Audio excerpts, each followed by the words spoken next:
Welcome to Old Man Sports Talk. I'm your host, Old Man Nate, and today we're going to we're having a review of the 2023 PGA Championship. First of all, I want to thank everybody for joining and liking and subscribing and leaving comments in the previous shows. And I ask you to continue to do that. And if you haven't already, please take a moment at this time to like, subscribe, and ring the bell. Excuse me, and leave some comments for this show. Also, if you have never been, take a minute to go to oldmancoffee.shop and help support Old Man Nate. We have coffee. We have 47 different flavors of coffee in grinds and in K cups. Okay. Also, you can support Old Man Nate by purchasing some T-shirts or some tumblers to drink your coffee in. And at this time, we're still running our special. If you buy two T-shirts, two tumblers, or one tumbler and one T-shirt, you will get a 12-ounce bag of coffee for free. All right. So again, we're having a review of the PGA Championship, and I don't know how much you guys got to watch it, but if you didn't watch it, you missed an exciting Sunday. A couple things we're going to talk about now. Going into today, or going in, yeah, today's Sunday. So going into today, there was a leader was Brooks Koepka, and Victor Hovland was in second place, and then there was Scotty Scheffler who was outside it, and Connor,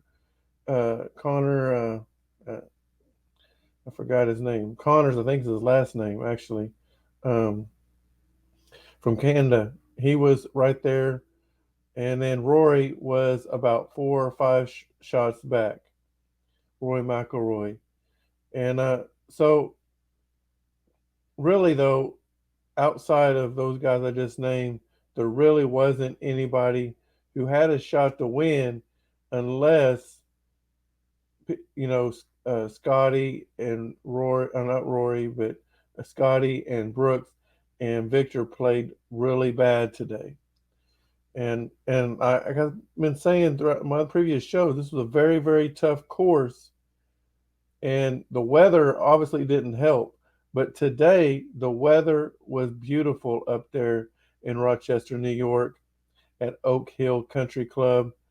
And I tell you, we got to see we still got to see how difficult the course was. There was not, I mean, yeah, so starting out today, there were seven players that was after 3 days under par, and there ended up with 11 players finishing the weekend under par. But it, like I predicted on my first show, the winning score would be 10 under, and it was 9 under. That's how that's how tough this course was. I don't know, honestly. I don't remember the last time a not even just a tournament. Your championships are supposed to be your major supposed to be a little bit tougher. But I don't remember the last time that a after 4 days the champion was in single digits. It's been a while. So I give it up to whoever designed this course, because this is matter of fact. I believe this week was the first time the course been played on in 2 years, because they remodeled it, they reconstructed it. You know, even redid some holes completely, and so they've been working on it for 2 years, and I believe this weekend was the first time that it had been played on. They didn't even let the members play on it. They're going to let them play on it probably for the rest of the summer, but um, it was a very, very challenging course. The person who the engineer or architect, whoever constructed this course, did a fantastic job. It is probably the toughest course in the country right now. I'm going to say that. So I give it up to him. So who won? Who won today? Well, like I said, Brooks Koepka was winning going into today, and him and Victor Hovland.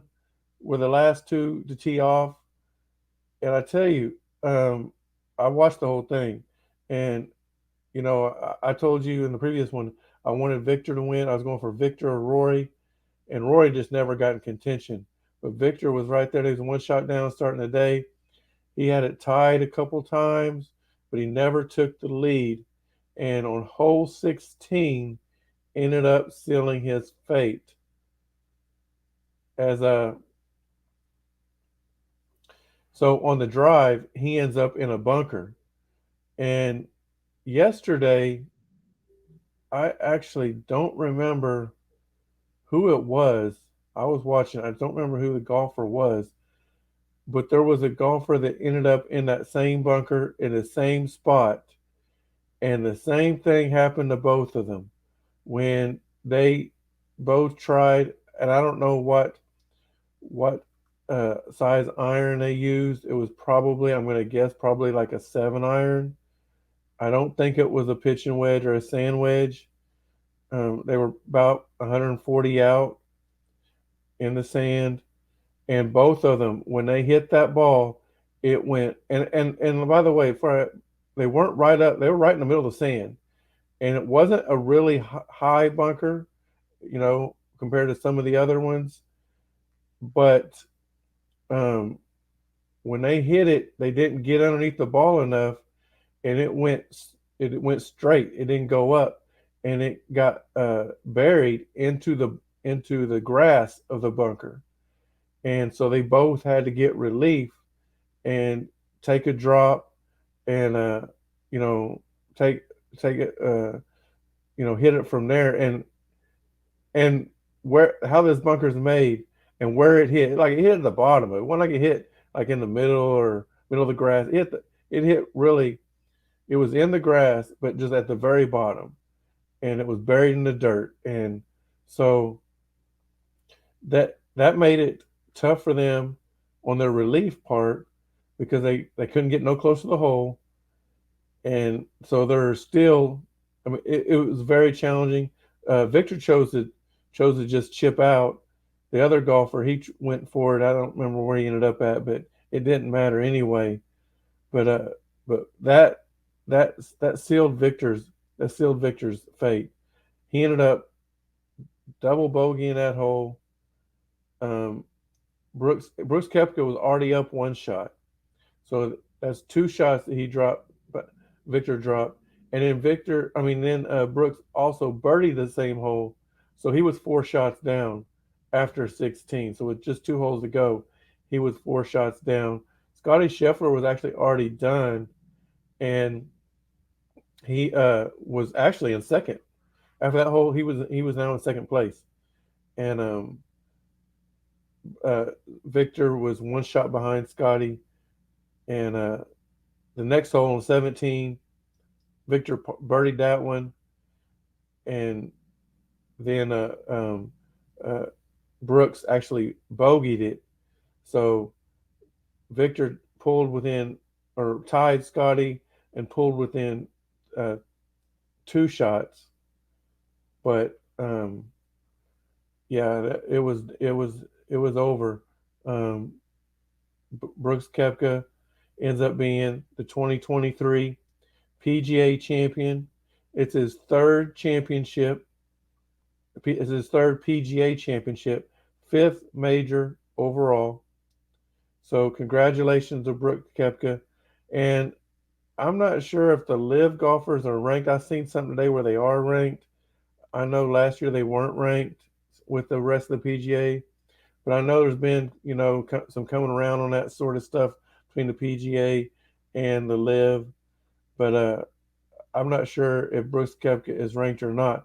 But and I'm not just saying this because he just won the major. Really, he has been playing extremely well this season. You got to remember in the Masters, he was ahead going into Sunday also, and he just didn't play well. But he managed to and it wasn't like he played great today. I think so he ended up 9 over, so he ended up 2 over or two. I'm sorry, 2 under on the day, and and um Victor ended up, I think, 1 under on the day. But yeah, in my opinion, Brooks Koepka has got to be either number one or number two best player in the world, right? Best golfer in the world right now. I know people. John Rahm's ranked number one. John Rahm did not play very well this tournament at all. Day one is really what did him in. But even if after that, he just really just played around par. He did not. He would not have been in contention if he's unless he would have had like a 4 or 5 under on day one. He would not have been in contention going into today. So um, I would put Brooks Koepka number one right now. Maybe even Scotty Scheffler at number two and John Rahm at number three.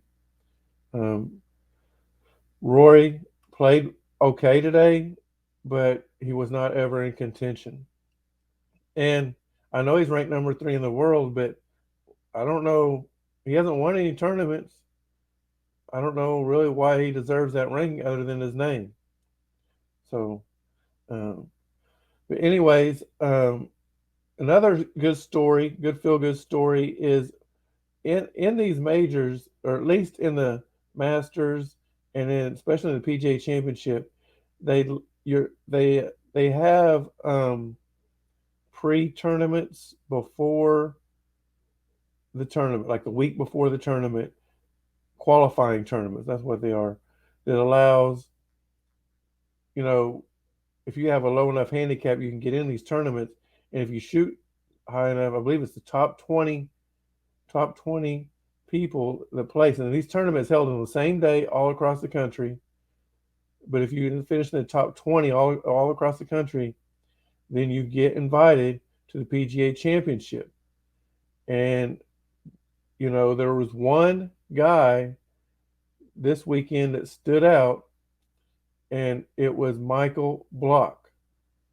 He's a PGA pro for a golf course, and I believe it's in California. Okay, I believe it's like Orange County or something like that. And so he made he's in the top 21 of those qualifiers. Got invited out to Rochester, New York, and he finished 15th 15th overall this weekend, which is really good. Now, what that means though, because he finished in the top 15, so they do give some, when they get these people a chance, they also, besides playing for money or having a chance to win some money, there's also a chance for them to join the tour through this. There's also a chance for them to get automatic bids for the next year's event, and there's something else that they throw out there. But you got to place at a certain level to get each one of these. And if you finish in the top 15, then you're automatically qualified for next year's PGA Championship, which I believe is going to be in his home state of California next year. And him finishing 15th gets him that automatic bid. If you finish in the top five, there was something else that you could that the PGA, I forget what it was, but there was something they could do. And you finish in the top three, then you got what was called a temporary PGA pass. So he would have got to um, play on the tour this year. And he didn't finish in the top three, um, but he still played. He finished. Matter of fact, today was his worst round, and today he was one over. Okay, but the other 3 days he finished par. He finished par all 3 days. Shot 70, 70, 70, and 71. And so congratulations to Michael Block for the outstanding finish he did. He represented the non PGA pros. He's a PGA pro, but he's not a PGA pro. He's not on the tour, and so he represented the, you know, the he's still an above average golfer, but still he represented everybody that's not a pro really well this weekend. He also got a nice paycheck. Um, he's going to take home and $88,333. Not a bad day. Not a bad paycheck for 4 days of work. So, and just while we're at it, we'll go ahead and say what the winners won. So Brooks Koepka, for winning, he's going to take home $3.1 million, and Victor Hovland and Scotty Scheffler, who tied for second, are going to take home $1.5 million each, and then Rory McIlroy, who finished seventh at 2 under par, was going to take home $555,000. Not a bad day's work. Not a bad weekend's work. So, if you also watched my first show, I picked Tony Finau to win the tournament. End up being a bad pick. Tony, Tony, who did make the cut, finished 72nd in the tournament at plus 15, and he's going to take home $26,500.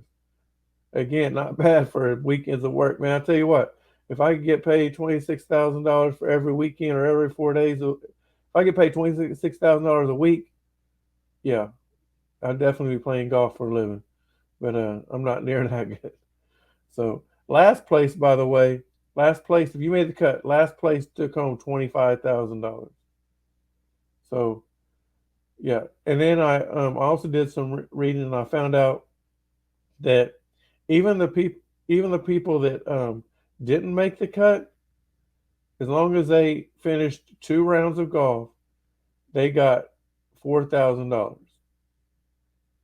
So 4,000 a week, shoot, I'll take that. But that's 12,000 a month. Now I don't think. Matter of fact, I think most of the tournaments they don't pay. I think only the PGA Championship is the only one that's going to pay everybody that enters. I think the average tournament does not do that. I think you got to make the cut in order to get paid. So, but anyways, it was an exciting tournament. Oh, one more thing. So Michael Block, you know, he like I said, he made it. He scored +1 today. He was finished 15th. There's one shot he's never going to forget, and it was I believe it was hole 15, par three, about 155 yards. They said, and he um he hit a hole in one, but it wasn't just a hole in one. Like to me, it looked like it went straight in the cup. Like it did not even hit the grass at all. It was straight in the cup. I've never seen a hole in one like that. I've seen a couple pitch shots like that from the sand or from outside the green, but never from a tee have I seen it go straight into the cup. So that was an outstanding, and he needed that because if one more shot and he don't make the top 15. So um, that's a. In fact, I'll just relive his. So at 18th hole, he gets his tee shot. Uh, his tee shot, I believe. Man, I can't remember where his tee shot went, but his second shot ends up on outside the green. Okay, it's like he put it right outside the green. Really, he put it in the stand. He put it where the fans were standing. Okay, so it was off a little bit, and then he he has to chip up there. It's a par four, so he has to chip up there and get close to the green. Get close to the hole because if he bogeys this hole, he does not make, and he knows this. He bogeys a hole, he does not make the cut. Or he doesn't make top 15. So he chips it up there, and he gets probably about 7 or 8 feet from the hole, and then his putt, like, it had a break from left to right, probably about 8 inches, I would say, and he hits it, and it. I mean, these greens were extremely fast, so a lot of these golfers sometimes were just barely tapping the ball, and he didn't hit it hard. He didn't hit it, and in fact, it barely got to the hole. It looked like it was going to stop right just short of it, but it ended up rolling in and saving his. He saved the par to get him into next year's tournament. So that was a pretty exciting moment. Rory was excited. He played with Rory today. I mean, can you just imagine? You're playing on house money. You played 3 days. I don't know who else he played with this weekend, but on your Sunday you're playing with Roy McIlroy, one of the best players to ever pick up a golf club, and one of the nicest guys too. He treated him like he was one of their own. And then, you make a hole in one with Roy McIlroy right there, who comes and gives you a hug right after you make it, and then you make it right there, and Roy again gives you a hug when you get done. These are memories that he'll never forget, and most of us who are watching will never forget also. But for him, it's really special. So, congratulations on Michael Block. He deserved it, and I'll be watching for him next year. Congratulations to Brooks Koepka for winning your third PGA Championship. And maybe next time Victor will get him one. All right. So if you're enjoying my shows, please take the time right now to like, subscribe, and ring the bell. Leave some comments down below. And also look in the description. There's some other videos I post in there. Watch those, check them out. And, um, and yeah, and again, go to oldmancoffee.shop and support Old Man Nate with some t-shirts or some tumblers, okay? And then if you buy a t-shirt and a tumbler, I'll send you a bag of coffee for free. All right? So I appreciate you guys showing me all the love and supporting me, and we're going to drop a couple more videos this week. We'll probably have our NBA finals preview show coming up this week also, because it looks like Miami and Denver is gonna close their series out this week. So, anyways, appreciate all the love and support, and we'll see you next time.